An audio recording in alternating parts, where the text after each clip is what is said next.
Good morning, 9:35 on the East Coast. That's where I live, so it's super early.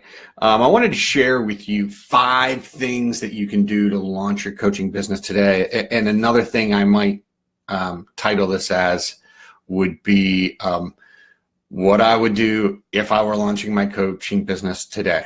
So for all of you newer or aspiring coaches, who you feel like maybe you've been on the sidelines and it's time to get going, let me share with you these 5 things, okay?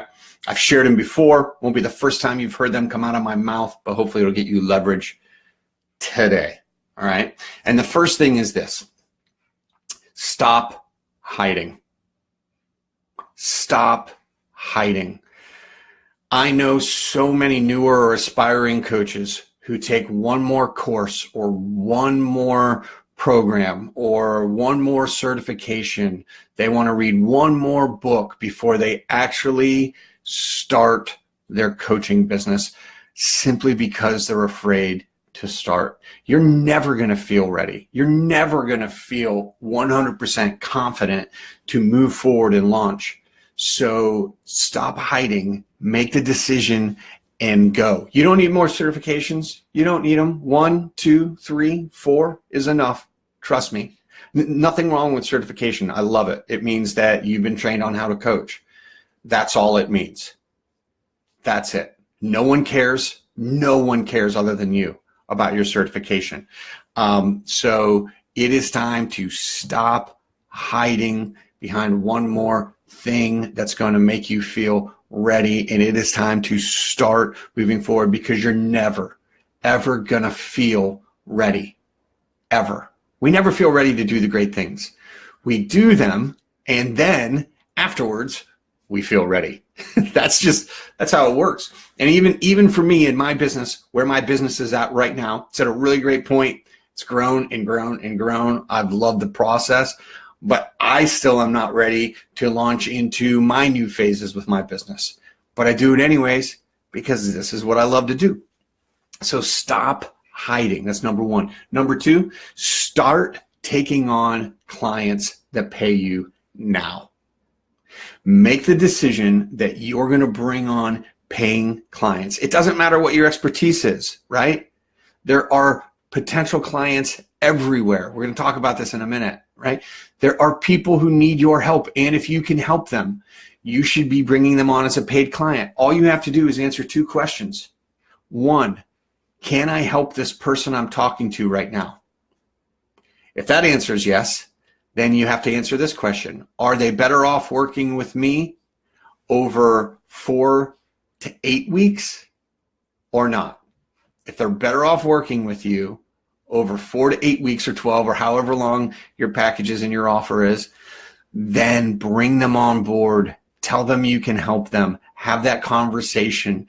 Care deeply about people, right? So stop hiding. Make the decision to start bringing on paying clients. And then 3, start engaging potential clients. What do I mean by that? I mean, start having conversations with people who might be your clients and ask them really good questions to determine if you can actually help them, to determine if it's a good fit, if you want to work with them. If you're asking really good questions because you genuinely deeply care about the potential client that you're in a conversation with, then you're doing a few things, right? You're building trust, you're building a relationship, you're getting to know them. They aren't a number. They're a real person who will need real help. And if you can help them, why wouldn't you help them? This is just the beauty of having conversations with people who need help. If you can help them, they should be paying you. You should be doing it over a matter of weeks or months, not over one free session. And you might be saying, well, who am I? I'm not an expert. I don't know if I can help them. You don't have to be an expert to get paid to stock shelves at Walmart, but people do it. You don't have to be an expert to get paid to fold clothes in a retail store and sell those, but people do it. That's all you have to do is solve a problem. Start engaging with these people, right? They are everywhere. Potential clients are everywhere. They're where you go to church, where you practice your faith. They're at the coffee shop. They're all over the interwebs. Potential clients are everywhere. If you're inside their head and inside their heart space, if you know what keeps them up at night, if you know what they're struggling with, if you know what their dreams are, then begin speaking in their language and begin sharing with them ways that they can make their life better. And then have conversations with those people who engage with the conversations you're starting. Does that make sense? Yeah. So stop hiding. Make the decision to start taking on paying clients. Start engaging potential clients. Answer those two questions. Can I help this person? And are they better off working with me over weeks as opposed to one free conversation? If they are, bring them on board. Number 4, resistance is real and it's necessary. If you haven't read The War of Art by Stephen Pressfield yet, go pick that book up, dive into that book.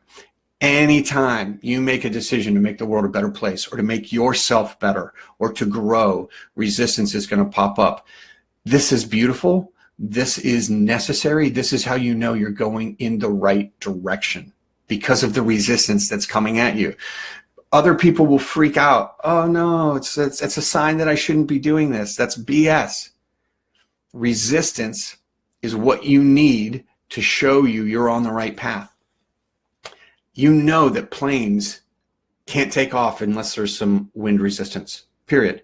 Without the resistance, a plane will never, ever take off the ground. You need that resistance. It's a beautiful thing. You just have to stop freaking out about it. All right? So stop hiding. Make the decision to start taking on paying clients. Start engaging those clients. Build a relationship. Care for them. Stop freaking out about the resistance. And number 5, if this is your calling, you will do whatever it takes to make this happen. And let me give you an out right now. If this isn't your calling, it's okay to not start a coaching business. There's nothing wrong with loving your job and working for somebody else and showing up when they say to show up and going home when they say it's okay to go home. I know lots of people who love what they do. There's nothing wrong with that. So if you're like, yeah, I thought I wanted to do this, but I don't, then stop. Don't. Find a job you love, work it, pay your bills, live a life, love people, be present, be happy, be grateful. But if this is your calling, you will do whatever it takes. You will invest whatever you have to invest. You will pay whatever the price is. You will stay up as late as you need to stay up. You will find the time to do the things that you need to do to make this work. You'll do it whenever, wherever. You'll pay whatever. You will sacrifice. You'll love it because it's your calling. You don't want to die with that thing still inside you. And that's beautiful. And that is awesome. So do whatever it takes. Or stop. And just find a job and love it. Hope you find this helpful. I do have a group where we've got lots of these trainings going on. It's called the Coach Launcher Group. If you would like in there for lots of free training, go ahead and comment on this video. Just say, hey, I'm interested in the Coach Launcher Group, and I'll shoot you a link where you can request to get in.